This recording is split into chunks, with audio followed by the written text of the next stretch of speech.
8월 29일 월요일 빛을 바람. 한 교회에서 5주 기도 특강을 하겠다고 약속한 목사가 있었습니다. 그런데 그는 걱정이 태산 같았습니다.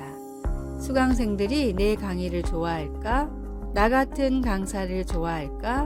목사는 불안한 나머지 강의 계획이나 발표, 배포용 자료 등 지나칠 정도로 공을 들였습니다. 그러면서도 정작 특강 일주일을 앞두고도 주변에 적극적으로 홍보하지 않았습니다. 그러나 기도 중에 그 강의가 하나님을 빛나게 하는 하나의 섬김이라는 것을 깨달았습니다. 성령께서 강의를 사용해 사람들을 하나님 아버지께로 향하게 할 것이기에 공개 강연에 대한 불안감을 없앨 수 있었습니다.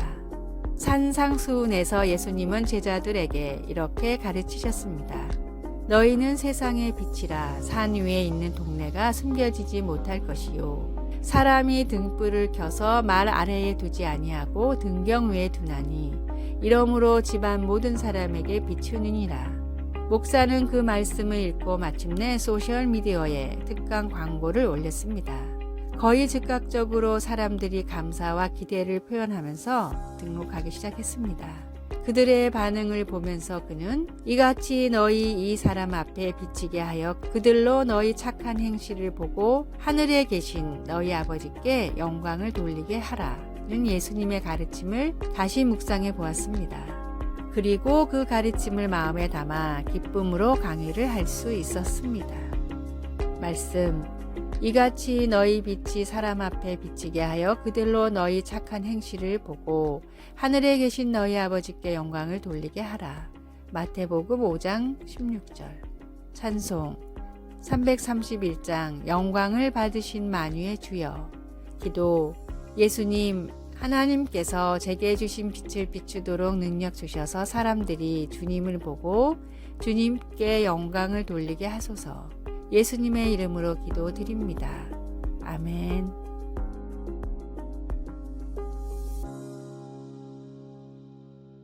(8월 30일) 화요일. 흙 속에 둔 머리. 서아프리카의 부족 마찌족은 내 머리를 땅속에 심습니다 라는 독특한 표현으로 감사를 표현합니다. 마찌족은 상대방에게 예의를 갖출 때 머리를 땅에 닿게 절을 합니다. 머리를 땅속에 심는다는 표현은 그보다 더 정중하고 겸손한 극한의 표현입니다.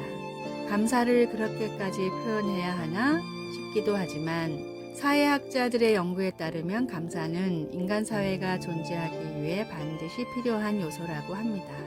서로를 믿고 돕는 관계 형성의 기본이 바로 감사이기 때문입니다. 감사를 느끼고 표현하기만 해도 사람은 저절로 기쁨과 보람을 느끼게 됩니다. 감사에는 이토록 놀라운 힘이 있음에도 대부분의 사람들은 부끄럽거나 감사의 힘을 믿지 못하겠다는 이유로 감사에 소극적입니다. 시카고 대학의 니콜라스 이플리 박사는 평소에 감사를 잘 표현하지 않는 사람들을 대상으로 감사 쪽지를 쓰게 했는데 하루 단 한 번의 감사의 표현만으로도 삶의 행복도가 매우 크게 높아졌습니다. 감사를 표현할 줄 아는 사람은 행복의 비밀을 아는 지혜로운 사람입니다. 감사를 통해 매일 하나님이 허락하신 행복의 문을 여십시오. 오늘의 말씀. 그 안에 뿌리를 박으며 세움을 입어 교훈을 받은 대로 믿음에 굳게 서서 감사함을 넘치게 하라. 골로새서 2장 7절. 오늘의 찬송 429장 세상 모든 풍파 너를 흔들어. 오늘의 만나. 크고 작은 감사를 느끼며 표현하는 지혜로운 사람이 되게 하소서. 오늘 주님과 이웃이 내게 베풀어준 감사한 일을 생각하고 표현합시다.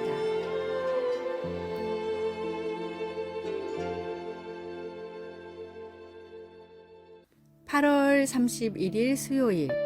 예수님과의 이중주. 한 어린이 음악회에서 피아노 앞에 선생님과 학생이 같이 앉아 있었습니다. 이중주를 시작하기 전 선생님은 몸을 기울여 마지막으로 몇 가지 주의를 속삭여 주었습니다. 피아노에서 흘러나오는 음악을 들으니 학생은 쉬운 멜로디를 연주하고 선생님의 반주가 노래의 깊이와 풍부함을 더해주는 것을 알았습니다. 곡이 거의 끝날 즈음 선생님은 잘했다는 표시로 고개를 끄덕여 주었습니다. 예수님 안에서의 우리의 삶은 독주보다는 이중주에 더 가깝습니다. 그러나 나는 예수님이 바로 내 옆에 앉아 계신다는 것과 내가 연주할 수 있는 것도 오직 주님의 능력과 인도하심 때문이라는 것을 잊을 때가 많습니다. 혼자 힘으로 피아노 건반을 정확하게 치려고 애쓰는 것처럼 하나님께도 내 힘으로 순종하려고 하지만 대개 가식과 공허함만 드러내고 끝나고 맙니다. 나의 제한된 능력으로 문제들을 해결하려 해보아도 다른 사람들과의 불화로 끝날 때가 많습니다. 그러나 나의 선생님이신 주님이 함께 계시면 모든 게 달라집니다. 나를 도우시는 예수님께 의지할 때 내 삶으로 하나님께 더 영광을 드리게 됩니다. 그리고 기쁨으로 섬기고 마음껏 사랑하며 나의 인간 관계를 축복하시는 하나님께 놀라게 됩니다. 예수님이 첫 제자들에게 그가 내 안에 내가 그 안에 거하면 사람이 열매를 많이 맺나니 나를 떠나서는 너희가 아무것도 할 수 없음이라고 말씀하신 것처럼 말입니다. 말씀, 그가 내 안에 내가 그 안에 거하면 사람이 열매를 많이 맺나니 요한복음 15장 5절 찬송 190장 성령이여 강림하사 기도 사랑하는 하나님 매 순간마다 저와 함께 계심을 기억하게 하소서. 오늘도 주님의 인도하심과 가르침을 기쁘게 받습니다. 가까이 계신 주님 감사합니다. 예수님의 이름으로 기도드립니다. 아멘.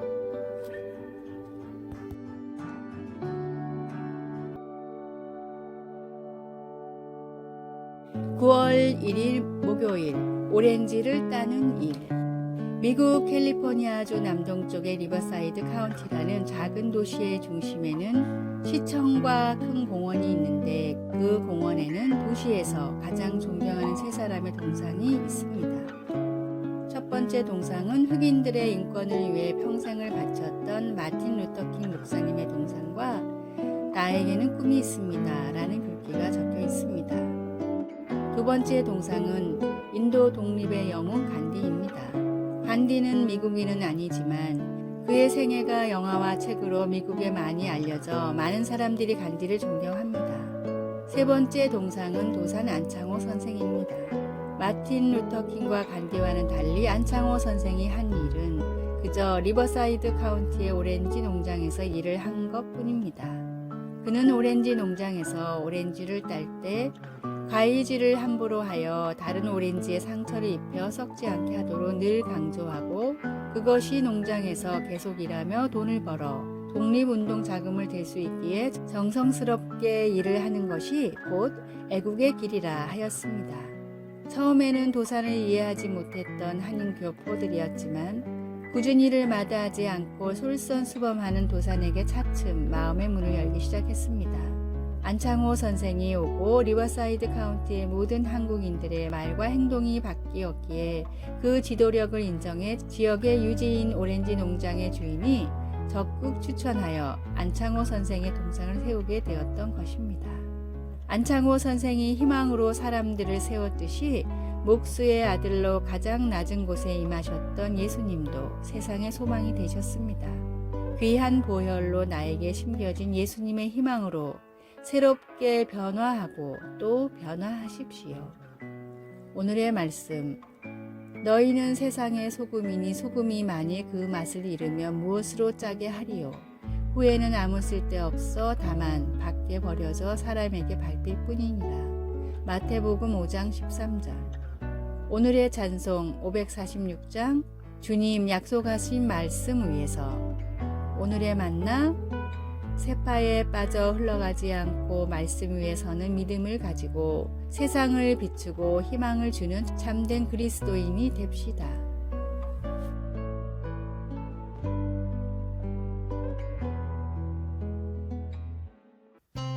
(9월 2일) 금요일 하나님이 지어주신 이름.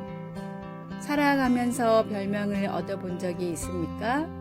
학교 친구들이나 직장에서 동료들이 지어준 별명은 주로 황당했던 사건이나 재미있는 버릇 또는 좋아하는 취미를 가지고 만들게 됩니다. 그런데 별명은 성경에서도 볼 수 있습니다. 예를 들어 예수님은 야고보와 요한 사도에게 우레의 아들이라는 별명을 붙여주셨습니다.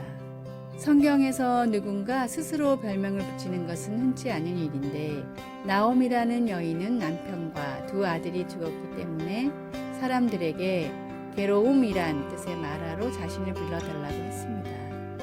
그녀는 하나님께서 자기의 인생을 쓰라리게 하셨다고 느꼈습니다.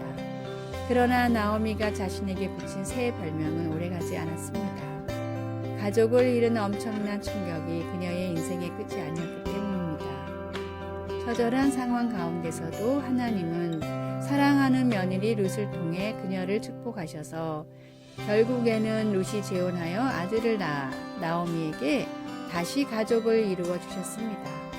우리는 과거에 경험한 어려움이나 저지른 실수 때문에 스스로를 실패자, 사랑받지 못할 자와 같은 쓰라린 별명을 붙이고 싶은 마음이 들 때도 있겠지만 그런 별명들이 우리 삶의 끝은 아닙니다.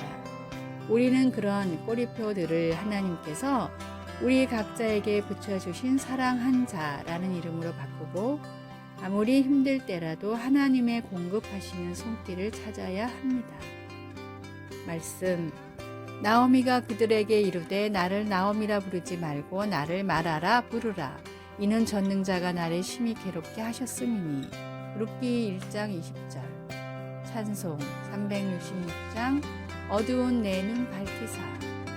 기도 하나님, 제 삶의 환경이나 경험에 의해 제가 정해지는 것이 아님을 감사합니다. 저를 하나님의 자녀라고 불러주시니 감사합니다. 예수님의 이름으로 기도드립니다.